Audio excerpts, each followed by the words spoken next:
Sans date, juillet 1958. Pourquoi, par quel mécanisme, la formulation mentale dissipe-t-elle une expérience? Lui fait-elle perdre la majeure partie de son pouvoir d'action sur la conscience? Si, par exemple, vous voulez vous défaire d'un mauvais mouvement et que, par l'effet d'une grâce, la force soit envoyée dans ce but, elle commence à agir sur la conscience. Alors, si vous la tirez à vous, pourrait-on dire, pour la formuler, naturellement, vous la déconcentrez, vous la dispersez, vous la dissipez. Mais ce n'est pas tout. Le seul fait de parler à une autre personne vous ouvre automatiquement à tout ce qui peut venir d'elle. Il se produit toujours un échange, de sorte que sa curiosité, son obscurité, sa bonne et quelquefois même sa mauvaise volonté interviennent, modifient, déforment. Au contraire, si vous voulez parler de votre expérience à votre gourou et qu'il accepte de vous entendre, cela veut dire qu'il ajoute sa force, sa connaissance, son expérience au travail de la force et qu'il l'aide à produire son effet. Mais le dommage causé par la formulation n'en existe pas moins? Oui, mais lui le répare.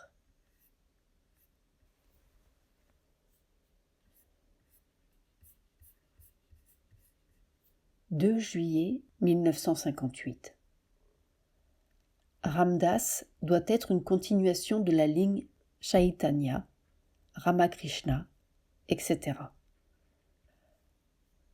Ram Dass était un yogi du nord-ouest de l'Inde qui suivait le chemin de l'amour, Bhakti.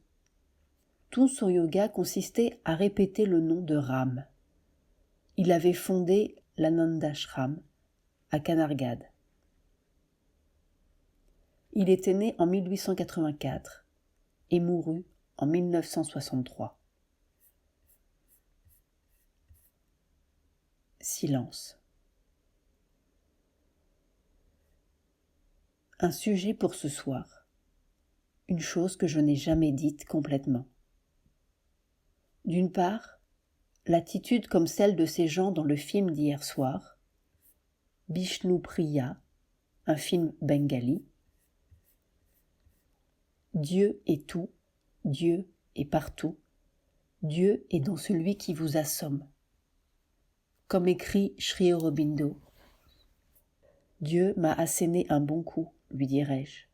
Ô Tout-Puissant, je te pardonne ta cruauté et le mal que tu m'as fait. Mais ne recommence pas. Une attitude qui, si elle est poussée jusqu'à sa conséquence maximum, accepte le monde comme il est. Le monde est l'expression parfaite de la volonté divine. Et d'autre part, l'attitude de progrès et de transformation. Pour cela, il faut admettre qu'il y a dans le monde des choses qui ne sont pas comme elles devraient être. Dans la synthèse des yogas, Sri Aurobindo dit quelquefois « Cette idée de bon et de mauvais, de pur et d'impur, cette notion est nécessaire pour l'action. Mais les puristes, tels que Chaitanya, Ramakrishna et les autres, ne l'admettent pas. Ils n'admettent pas que ce soit indispensable pour l'action. Ils disent simplement « c'est parce que vous acceptez l'action comme une chose nécessaire, et cela va contre votre perception du divin en toute chose. » Comment concilier les deux? Je me souviens que j'ai essayé une fois d'en parler, mais personne ne m'a suivi et personne ne m'a même comprise. Alors je n'ai pas insisté. C'est resté. Je n'en ai jamais rien fait, parce que l'on n'a pas pu en tirer quoi que ce soit, un sens quelconque. Mais maintenant, je pourrais donner une réponse très simple. Laissez donc le suprême faire le travail. C'est lui qui doit progresser. Ce n'est pas vous. Ram Dass ne considère pas du tout que le monde soit bien tel qu'il est. Non, mais ces gens-là, je les connais. Je les connais à fond. Chaitanya, Ramakrishna, Ram Dass, je les connais à fond. Ils sont pour moi tout ce qu'il y a de plus familier. Ça ne les gêne pas. Ce sont des gens qui vivent dans un sentiment, qui ont une expérience tout à fait concrète, qui vivent dans cette expérience, et ils se moquent bien si, dans leur formation, ils ne l'ont même pas cristallisée, ils la laissent comme cela, flottante. Il y a des choses qui se contredisent, parce que, apparemment, ils les concilient. Ils ne se posent pas de questions. Ils n'ont pas ce besoin d'une vision absolument claire. Leur sentiment est tout à fait clair, et ça leur suffit. Ramakrishna était comme cela. Il a dit les choses les plus contradictoires sans que ça le gêne le moins du monde. Et elles sont toutes exactement aussi vraies. Mais alors, cette chose que Sri Aurobindo avait, cette vision de cristal où tout est à sa place, où les contradictions n'existent plus, ça, ils ne sont jamais montés jusque-là. C'était cela, n'est-ce pas, cette vision vraiment supramentale, cristalline, parfaite, même au point de vue de la compréhension et de la connaissance. Ils ne sont jamais allés jusque-là. Peu après, chaque élément, disons individuel, bien que ce ne soit pas tout à fait comme cela, est à sa place, suivant que la grâce agit individuellement ou qu'elle agit collectivement.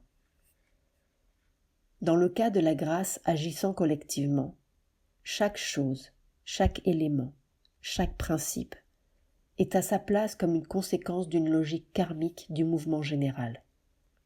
C'est cela qui donne l'impression du désordre et de la confusion que nous voyons.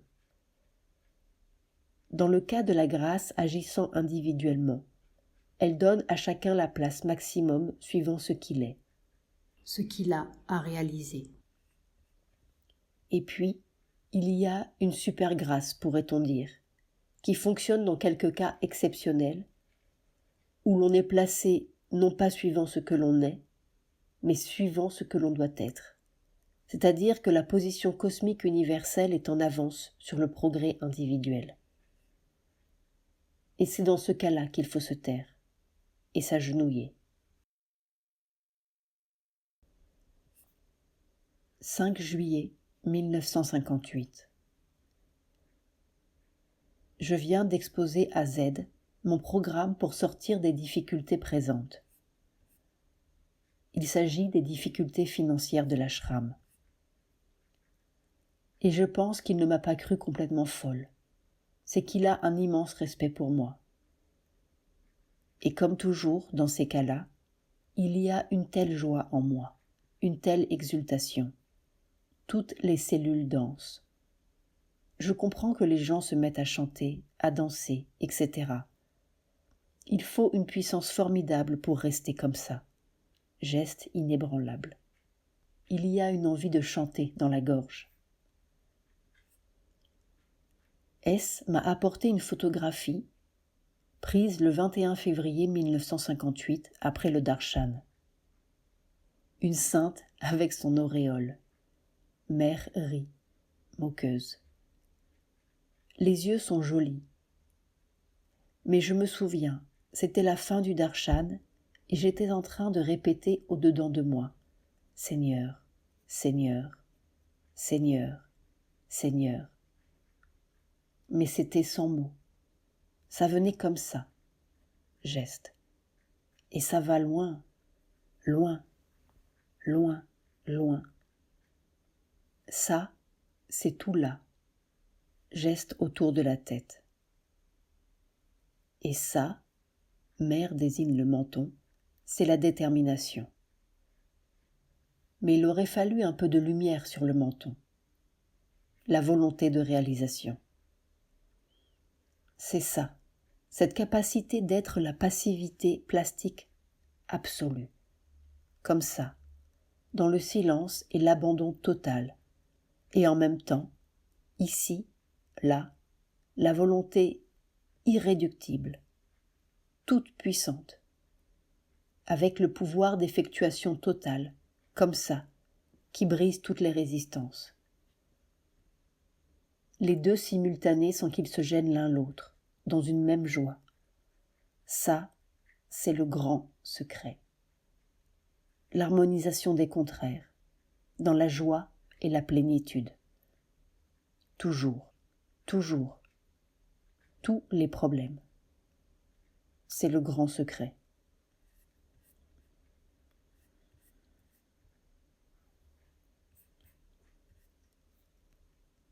« 6 juillet 1958. Je me suis posé la question ce matin. L'argent est-il vraiment sous le contrôle de la nature ? Il faudra que je regarde. Parce que pour moi, personnellement, elle me donne toujours tout, à profusion. Quand j'étais jeune, j'étais tout à fait dans la purée, tout ce qu'il y a de plus purée. Artiste, quelquefois j'étais obligée d'aller dans le monde. Les artistes sont obligés. J'avais des bottines vernies qui étaient craquées. Et je les peignais pour que ça ne se voie pas. C'est te dire l'état dans lequel on était, la vraie purée. Alors, un jour, à la devanture d'une boutique, c'était la mode des grandes jupes longues qui traînaient par terre, et je n'avais pas de jupon qui puisse aller avec des choses comme cela. Je m'en moquais. Cela m'était tout à fait égal. Mais puisque la nature m'avait dit que j'aurais toujours tout ce dont j'aurais besoin, je voulais faire une expérience. J'ai vu à la devanture d'un magasin un très joli jupon à la mode de ce temps-là, avec des dentelles, des rubans, etc. Et j'ai dit, tiens, j'aimerais bien avoir un jupon pour aller avec ces robes. J'en ai eu 5. C'est arrivé de tous les côtés. C'est comme cela. Je ne demande jamais rien, mais si par hasard, je me dis, tiens, ce serait bien à avoir. Ça arrive en montagne. Alors, l'année dernière, j'ai fait l'expérience. J'ai dit à la nature, écoute mon petit, tu dis que tu collabores. Tu m'as dit que je ne manquerai jamais de rien. Eh bien, je me place sur le terrain du sentiment. J'aurai vraiment une espèce d'amusement, de joie, à la manière de la joie de Krishna, à avoir beaucoup d'argent pour pouvoir faire tout ce que j'ai envie de faire. Ce n'est pas que je veuille augmenter les choses pour moi, non. Tu me donnes plus que j'en ai besoin. Mais c'est pour m'amuser, pour pouvoir donner librement, faire librement, dépenser librement. Je te demande pour mon birthday, anniversaire, donne-moi 1 crore de roupies. 1 crore, 10 millions. Elle n'a rien fait. Rien. Absolument rien. Un refus complet. Est-ce qu'elle a refusé ou est-ce qu'elle ne peut pas ? Peut-être que... J'ai toujours vu que l'argent était sous le contrôle d'une force assourique. Je parle des espèces, du cash. Je ne veux pas faire des affaires. Si j'essaye une affaire, généralement ça réussit très bien. Mais ce n'est pas cela. Je parle des espèces. Je ne lui ai jamais posé la question. N'est-ce pas ? C'était comme cela. Il y a ce Ganesh. Ganesh, un dieu à tête d'éléphant, fils de Parvati, la mère divine. Nous avions une méditation, il y a de cela plus de 30 ans, dans la salle où l'on fait la distribution de prospérité. La salle où chaque mois, Mère distribue aux disciples ce dont ils ont besoin pour le mois. Nous étions 8 ou 10, je crois. On faisait des phrases avec des fleurs. Je mettais des fleurs et chacun faisait une phrase avec les différentes fleurs que j'avais mises. Et un jour qu'il était question de prospérité ou de richesse ou de je ne sais quoi, J'ai pensé. On dit toujours que Ganesh est le dieu de l'argent, de la fortune, des biens de ce monde. J'ai pensé. Ce dieu, avec une trompe d'éléphant, toute cette histoire, est-ce que ce n'est pas de l'imagination humaine ? Là-dessus, on médite, et voilà que je vois entrer et s'installer en face de moi un être vivant, absolument vivant et lumineux, avec la trompe, comme ça, et souriant. Alors moi, dans ma méditation, je dis « Ah, c'est donc vrai que tu existes ? Naturellement que j'existe, et tu n'as qu'à me demander tout ce que tu veux, au point de vue argent, bien entendu, je te le donnerai. » J'ai demandé, et pendant à peu près 10 ans, c'est venu comme cela. Geste à flot. C'était épatant. Je demandais, et au darshan suivant, ou un mois après, ou quelques jours après, cela dépendait, ça venait. Et puis la guerre est arrivée, et toutes les difficultés, et cette augmentation formidable des gens et des dépenses. La guerre a coûté les yeux de la tête, n'importe quoi coûtait 10 fois plus qu'avant. Et tout d'un coup, fini, plus rien. Pas exactement plus rien, mais un petit filet maigrelet. Et quand je demandais, ça ne venait pas. Alors un jour, j'ai interviewé Ganesh à travers son image. Et je lui ai dit, « Et ta promesse ? Je ne peux pas faire ça, c'est trop pour moi. Mes moyens sont très limités. » Ah, je me suis dit, riant, ça, c'est de la déveine. Et je ne comptais plus sur lui. Une fois, quelqu'un a même demandé au Père Noël. C'était une jeune fille qui était musulmane et qui avait une sympathie spéciale pour Father Christmas. Je ne sais pas pourquoi, ça ne faisait pas partie de sa religion. Sans rien me dire, elle a appelé le Père Noël et lui a demandé « Mère ne croit pas en toi. Tu dois lui faire un cadeau pour lui prouver que tu existes. Pour Noël, tu lui donneras ça. » C'est arrivé. Elle était très fière. Mais c'était seulement une fois, comme cela. Et Ganesh, fini. Alors, après, j'ai demandé à la nature. Ça a été long jusqu'à ce qu'elle accepte de collaborer. Mais l'argent, il faudra que je lui pose la question. Parce que pour moi, personnellement, ça continue. Je pense, tiens, si j'avais une montre comme ça, ce serait bien. J'en ai 20. Je me dis, tiens, si j'avais ça là, j'en ai 30. Et ça vient de tous les côtés, sans que je parle. Je ne demande pas, ça vient.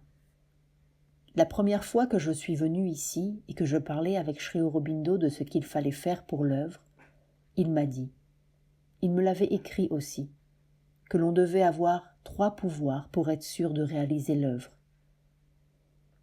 L'un, c'était le pouvoir sur la santé. Le second, c'était le pouvoir sur le gouvernement. Et le troisième, c'était le pouvoir sur l'argent. La santé, naturellement, cela dépend de la sadhana. Et encore, ce n'est pas sûr. Il y a autre chose. Le second, le pouvoir sur le gouvernement, Sri Aurobindo a bien regardé, étudié, considéré. Et finalement, il m'a dit, il n'y a qu'une seule façon d'avoir ce pouvoir-là, c'est d'être le gouvernement. On peut influencer des individus, on peut leur passer la volonté, mais eux sont liés. Dans un gouvernement, il n'y a pas un individu, ni même plusieurs qui soient tout-puissants et qui puissent décider des choses. Il faut être soi-même le gouvernement et lui donner l'orientation voulue.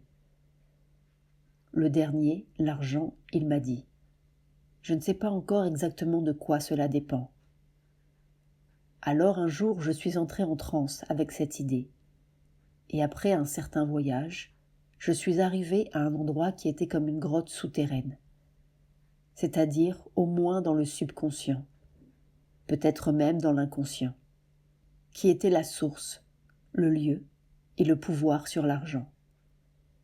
J'allais entrer dans cette grotte, une sorte de cave intérieure, lorsque je vois, lové devant et dressé comme ça, un immense serpent, comme un python tout noir, formidable, grand comme une maison à 7 étages, et qui me dit « Tu ne peux pas passer. Pourquoi ? Laisse-moi passer. Moi, je te laisserai passer.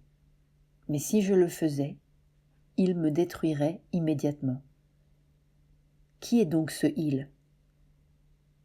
Ce sont les puissances assouriques qui dominent l'argent.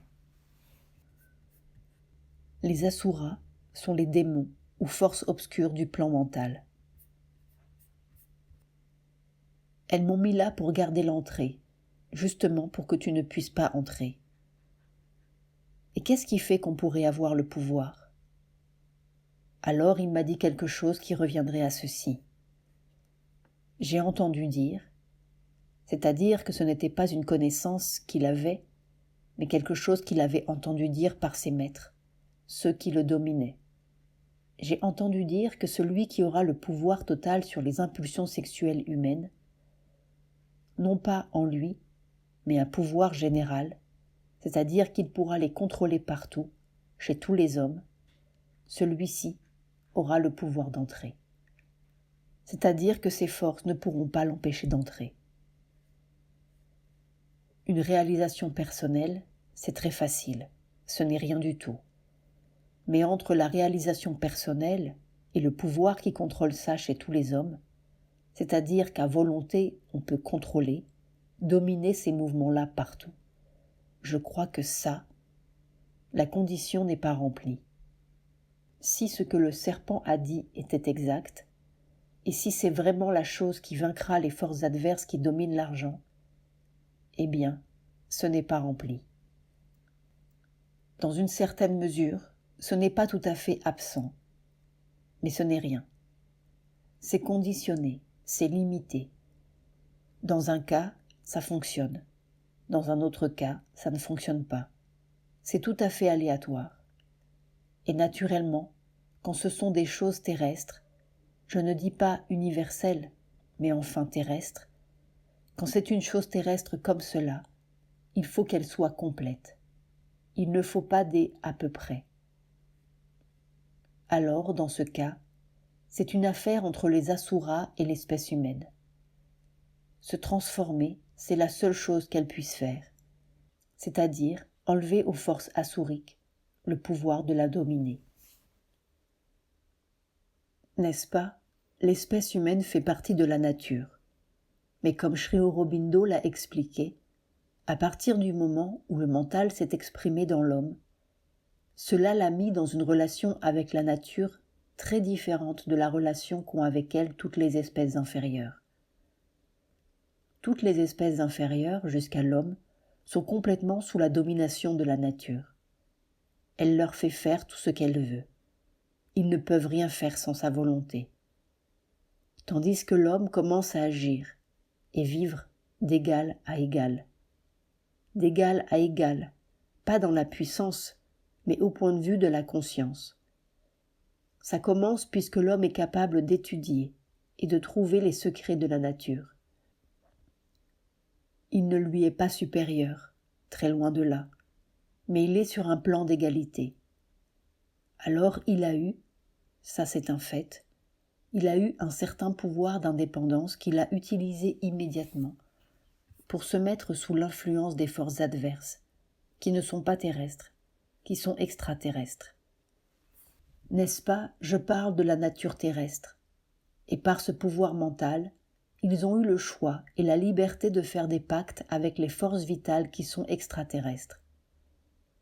Il y a tout un monde vital qui n'a rien à voir avec la Terre, qui est tout à fait indépendant, qui est antérieur à l'existence de la Terre et qui a son existence propre. Alors ils ont fait descendre ça ici. Ils ont fait ce que nous voyons. Et dans ce cas-là, c'est ce que la nature terrestre m'a dit. Elle m'a dit, ça échappe à mon contrôle. Alors, avec tout cela, Sri Aurobindo est arrivé à la conclusion qu'il n'y aurait que la puissance supramentale qui, mère abat ses mains, comme il le dit, qui dominera tout. Et alors là, c'est fini, y compris la nature. Pendant longtemps, n'est-ce pas, la nature s'est révoltée. Je l'ai écrit bien des fois. Et elle disait, « Mais pourquoi es-tu si pressé pour ces choses ? Ça se fera un jour. » Mais alors, l'année dernière, il y a eu cette expérience extraordinaire. L'expérience de la collaboration de la nature. 7 novembre 1957. Et c'est parce qu'il y avait eu cette expérience que je lui ai dit, « Eh bien, maintenant que nous sommes d'accord, donne-moi une preuve. Je te demande une preuve. Fais ça. » Elle n'a pas bougé, absolument pas. C'est peut-être une sorte de... On ne peut guère parler d'intuition, mais de divination de cela qui faisait dire « vendre son âme au diable pour de l'argent », et que l'argent était une force mauvaise, et qu'il y avait ce recul de tous les gens qui voulaient la vie spirituelle. Mais ça, ils se reculaient de tout, pas seulement de l'argent. Il faudrait, peut-être pas avoir ce pouvoir sur tous les hommes, mais qu'il soit suffisant en tout cas pour que cela agisse sur la masse. Il est probable qu'il y a un degré de maîtrise d'un certain mouvement qui fait que ce que la masse fait ou ne fait pas, toute cette masse humaine qui est à peine émergée à la conscience mentale, cela n'a aucune importance. N'est-ce pas, c'est encore sous le grand gouvernement de la nature. C'est de l'humanité mentale qu'il s'agit, vraiment mentale, qui a développé le mental et qui s'en est mal servi, qui a commencé tout de suite par aller dans le mauvais chemin. Première chose. Il n'y a rien à dire puisque les forces divines émanées pour la création, la première chose qu'elles aient faite est d'aller dans le mauvais chemin. En effet, selon la tradition, les premières forces divines émanées pour la création furent les Asuras, qui devinrent les démons. Les dieux furent créés après pour réparer le désordre engendré par les démons. C'est l'origine, le germe, de ce merveilleux esprit d'indépendance, c'est-à-dire la négation du surrender, soumission. L'homme a dit « J'ai le pouvoir de penser, j'en fais ce que je veux, et personne n'a le droit d'intervenir. Je suis libre, je suis un être indépendant. Indépendant. » Alors voilà où l'on en est. Nous sommes tous des êtres indépendants.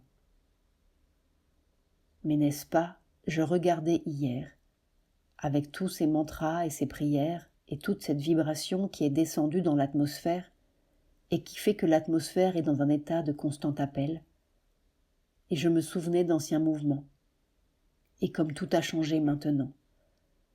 Et je pensais aussi aux vieilles disciplines, dont l'une est « Je suis cela ». So-Am, le mantra traditionnel de la voie védantique qui proclame l'illusion du monde. On faisait asseoir les gens en méditation et on leur faisait répéter « Je suis cela » pour arriver à l'identification. Et tout cela me paraissait si périmé et si enfantin, et en même temps faisant partie du tout. Je regardais, et il me semblait que c'était tellement ridicule de s'asseoir en méditation et de dire « Je suis cela ». Je. Qu'est-ce que c'est que ce je qui est cela ? Qu'est-ce que c'est que ce je ? Où est-il ? Je le cherchais et je voyais un tout petit point microscopique. Il fallait presque des instruments formidables pour le voir. Un tout petit point obscur dans une immensité de lumière. Et ce petit point, c'était ce corps. En même temps, c'était tout à fait simultané. Je voyais la présence du Suprême, comme un être très, très, très, très immense, n'est-ce pas ? Dans lequel j'étais dans une attitude de « je », la sensation, n'est-ce pas ? j'étais dans une attitude, geste d'abandon, comme ça. Il n'y avait pas de limite.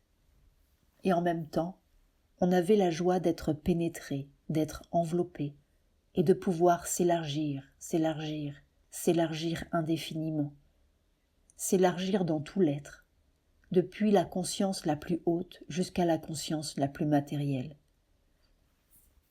Et puis, en même temps, regarder ce corps, et voir vibrer dans chaque cellule, chaque atome, une présence divine radiante, avec toute sa conscience, tout son pouvoir, toute sa volonté, tout son amour, tout, n'est-ce pas? Et une joie extraordinaire.